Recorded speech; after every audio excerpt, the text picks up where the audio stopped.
وضاحت جان لیتے ہیں پچھلی آیات سے. دیکھیے ربط کتنا پیارا ہے. ہم نے اس سے پہلی والی آیات میں نکاح کے بارے میں پڑھا تھا اور نفس میں تصرف کی وضاحت تھی. اب مال میں تصرف کا طریقہ بتایا جا رہا ہے. لا تأکلوا اموالکم بینکم بالباطل، یعنی باطل طریقے سے، ناجائز طریقے سے آپس میں ایک دوسرے کے مال نہ کھاؤ. اب باطل طریقے سے مراد کیا ہے؟ مراد ہے جیسے سود، چوری، جوئے کے ذریعے مال حاصل کرنا، جھوٹی قسم، جھوٹی وکالت، خیانت اور زبردستی قبضہ جیسے ہوتا ہے، حسب کے ذریعے مال حاصل کرنا. اس کے علاوہ بھی بہت ساری صورتیں ہیں. گانے بجانے کی اجرت، یہ بھی سارے باطل طریقے اور حرام طریقے ہیں. اور اس کے علاوہ جو حلال طریقے سے آپ نے مال کمایا اور گناہ اور نافرمانی میں خرچ کیا، وہ بھی علماء کرام اسی میں شامل کرتے ہیں. اس کے علاوہ رشوت کا لین دین کرنا، ذرا آپ اپنا محاسبہ بھی کرتے جائیے. اور ڈنڈی مار کر سودا بیچنا. کیسے ڈنڈی مار کی؟ جیسے صحیح مال نہ ہو اور اس کو صحیح مال جیسی قیمت میں دے دینا، اور جب تول کے دینے کی باری ہے تو اس ناپ تول میں کمی بیشی کر دینا. یہ سارے ڈنڈی مار کے سودا بیچنا. اس کی بہت ساری وضاحت ہے لیکن آپ کو سمجھ آ گئی ہوگی.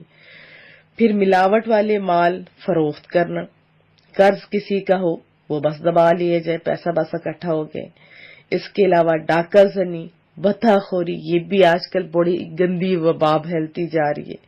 اور پرچیاں بیچ کر لوگوں کو ہراساں کرنا، اگر تم نے یہ نہیں کیا تو تمہاری یہ شاپ یہ سارا جلا دیں گے. اس طریقے سے جو مال حاصل ہوتا ہے یہ سارے کا سارا حرام مال ہے. اور یہ یاد رکھیں کہ حرام مال اللہ اور اس کے رسول کے نزدیک بہت ہی ناپسندیدہ ہے. آئیے رسول اللہ صلی اللہ علیہ وسلم کے در اقدس پہ چلتے ہیں اور سیکھتے ہیں. حضرت عبداللہ بن مسعود رضی اللہ تعالی عنہ سے مروی ہے، رسول اللہ صلی اللہ علیہ وسلم نے فرمایا، جو بندہ مال حرام حاصل کرتا ہے، اگر اس کو یعنی اس مال کو جو حرام طریقے سے حاصل کیا اس کو صدقہ کر دے تو بھی مقبول نہیں، تو بھی قبول نہیں. اور خرچ کرے تو اس کے لیے اس میں برکت نہیں. اور اپنی بات چھوڑ کر مرے تو جہنم میں جانے کا سامان ہے. اللہ تعالی برائی سے برائی کو نہیں مٹاتا، ہاں نیکی سے برائی کو مٹا دیتا ہے. بے شک خبیث کو خبیث نہیں مٹاتا. مسند امام احمد میں یہ حدیث طیبہ درج ہے بہت ہی خوبصورت انداز میں کہ اگر آپ نے ناجائز طریقے سے کمایا اور آپ سمجھو کہ بڑی نیکی کر رہے ہیں، صدقہ کر رہے ہیں، لوگوں کی مدد کر رہے ہیں، تو اس کا کوئی فائدہ نہیں ہے. یہ قبول نہیں ہے، یاد رکھیے. یہ مقبول نہیں، یہ قبول نہیں ہے. اور اس کی مزید وضاحت جو تھی وہ بھی آپ نے سن لی. حضرت ابوبکر صدیق رضی اللہ تعالیٰ عنہ راوی ہیں، رسول اللہ صلی اللہ علیہ وسلم نے فرمایا کہ اللہ تعالیٰ نے اس جسم پر جنت حرام فرما دی ہے جو حرام غذا سے پلا بڑا ہو. کتنی بڑی بات! جنت اس کو نہیں مل سکتی جس نے حرام غذا کھائی ہو. کتنے واضح الفاظ میں رسول اللہ صلی اللہ علیہ وسلم نے ہمیں سکھا دیا. ابھی بھی ہماری آنکھیں نہ کھلیں تو کب کھلیں گی؟ حضرت سعد رضی اللہ تعالیٰ عنہ سے مروی ہے، رسول اللہ صلی اللہ علیہ وسلم کا فرمان بڑا خوبصورت انداز میں سمجھایا محبوب نے. اے سعد، اپنی غذا پاک کر لو، یعنی حلال طریقے سے کماؤ کھاؤ، اپنی غذا پاک کر لو. آپ بھی سمجھیں کہ آپ کو رسول اللہ صلی اللہ علیہ وسلم یہی فرما رہے کہ کیا کرو؟ اپنی غذا پاک کر لو. کیا ہو جائے گا پھر محبوبہ؟ فرمایا مستجاب الدعوات ہو جاؤ گے. مستجاب الدعوات سے مراد کیا ہے؟ یعنی جو بھی منہ سے نکلے گا جو بھی دعا تم لوگ مانگو گے وہ قبول ہو جائے گی۔ پھر سنتے ہیں، ایمان تازہ کرتے ہیں۔ یوں سمجھیں کہ آپ کو محبوب کریم فرما رہے ہیں کیا کرو، اپنی غذا پاک کر لو، مستجاب الدعوات ہو جاؤ گے۔ پھر کیا فرمایا؟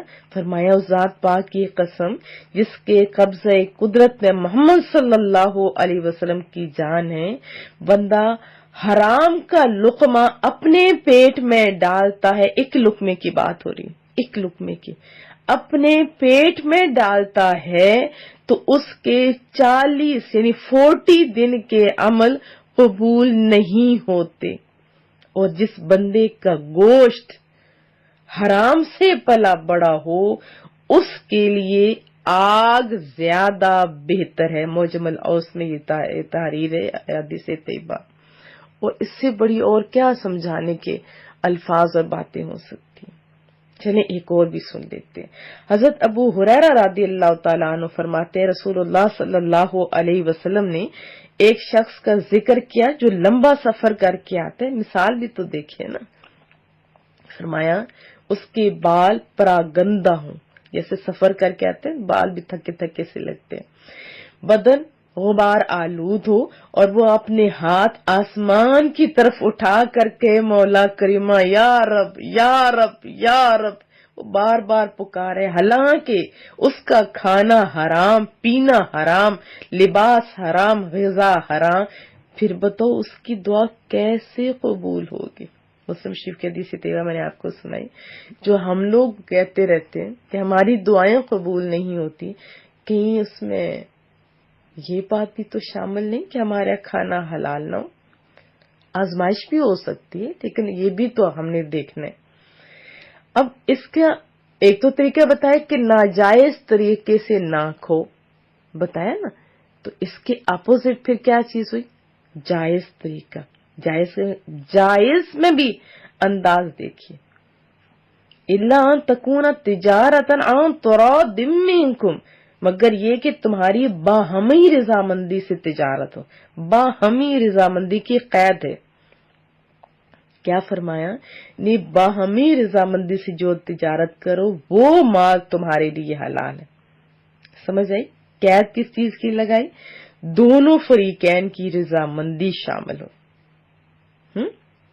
کہ خرید ہو فروخت ہو، تو پھر دونوں کی رضامندی شامل ہوگی تو وہ تجارت جائز، اگر شامل نہیں تو وہ طریقہ درست نہیں، وہ جائز نہیں۔ جیسے ہوتا ہے نا اکثر جائیدادیں ضبط کر لی جاتی ہیں، پھر نیلامی ہوتی ہے، اس سے مالک بھی راضی نہیں ہوتا۔ اسی طرح کسی کی دکان، مکان، زمین، جائیداد پر زبردستی قبضہ کر لیا جاتا ہے، یہ ساری حرام صورتیں یاد رکھیں۔ بھلے اس کے بعد کتنا ہی بہترین تجارت کا وہ مال کرے، نفع اٹھائے، تو اس کا کوئی فائدہ نہیں، کیونکہ یہ تو ہے ہی نہیں، اس کی بنیاد ہی اینٹیں درست نہیں ہیں، بنیاد ہی درست نہیں ہے، تو عمارت کیسے بھلا درست ہو سکتی ہے؟ تو یاد رکھیں، مال کا مالک بننے کے تجارت کے علاوہ اور بھی بہت سے جائز اسباب ہیں، جیسے تحفہ دے دیا جاتا ہے، یہ بھی ٹھیک ہے۔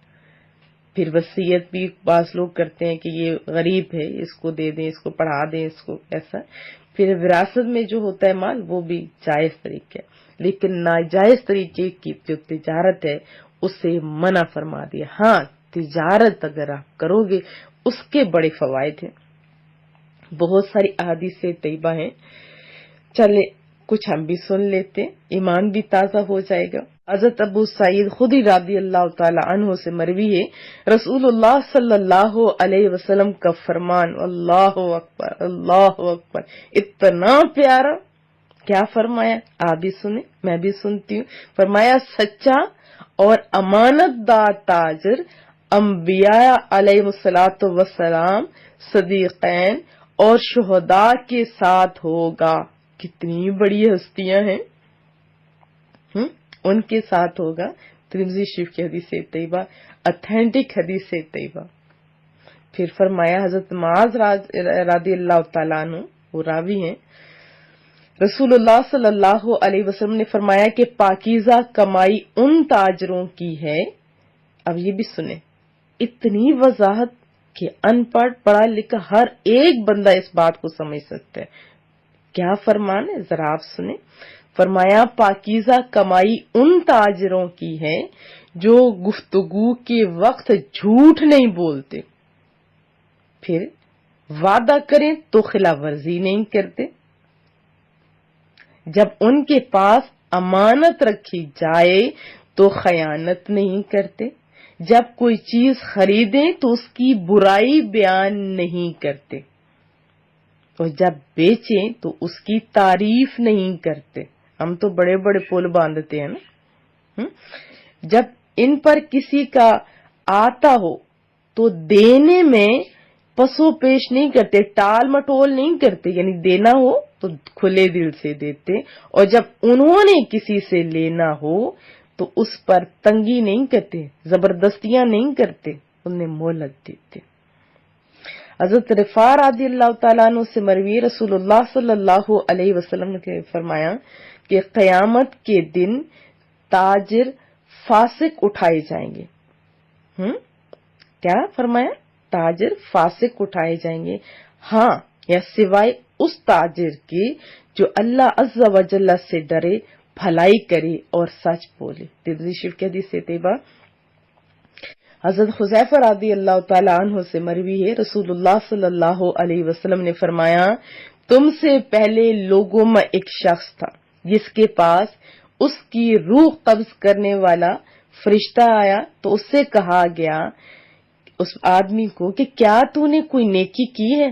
تو بندہ بولا میں نہیں جانتا. اس سے کہا گیا غور تو کر. کہنے لگا اس کے سوا کچھ اور نہیں جانتا کہ میں دنیا میں لوگوں سے تجارت کرتا تھا اور ان سے اپنی رقم کا تقاضا کرتا، امیر کو مہلت دیتا تھا، غریب کو معاف کر دیتا تھا. تو رب کریم نے ارشاد فرمایا فرشتوں اس سے درگزر سے کام لو. اللہ اکبر.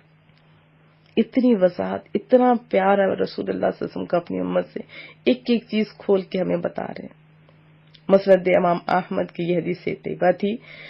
اور تجارت کے چند اصول میں بتائے دیتی ہوں، جیسے جتنے آپ کو یاد رہیں، نہیں تو لکھ لیں سارے کے سارے. تاجر کو چاہیے کہ وہ صبح کے وقت ایک تو اچھی نیتوں کے ساتھ جائے، اور بہتر ہوتا ہے کہ ہر بار نیت کو تازہ کرے، کیونکہ انما الاعمال بالنیات، نیتوں کا ثواب تو ملے گا نا. کہ میں بازار جاؤں گا، حلال کمائی سے اپنے اہل و عیال کی شکم پروری کروں گا، پیٹ بھروں گا، پالوں گا، مخلوق سے بے نیاز ہو جائیں تاکہ ہمارے بچے، اور مجھے بھی اتنی فراغت مل جائے کہ میں اللہ تعالیٰ کی بندگی کروں، آخرت کی راہیں آسان ہو جائیں. تو اس طرح ثواب بھی ملے گا. اور پھر یہ بھی نیت کر لیں کہ میں مولا کریمہ تو میرے رزق میں برکت ڈال، میں تیری مخلوق کے ساتھ شفقت سے پیش آؤں گا، خلوص سے پیش آؤں گا، امانت داری کروں گا، نیکی کا حکم دوں گا، برائی سے منع کروں گا. بازار میں بیٹھا ہوا جو بندہ ہوتا ہے وہاں برائیاں بھی تو بہت ہوتی ہیں نا. اور خیانت کرنے والے سے یعنی پوچھوں گا کہ کیوں خیانت کر رہے ہو، یعنی جہاں تک ہاتھ پڑے گا میں نہ برائی کروں گا نہ کرنے دوں گا. اس کے علاوہ ابھی بہت رواج چل پڑا جعلی نوٹوں کا، تو وہ بھی ذرا بندے کو پتہ ہونا چاہیے جو اسپیشل تاجر حضرات ہیں کہ وہ صحیح طریقے سے چیک کر لیے کرے.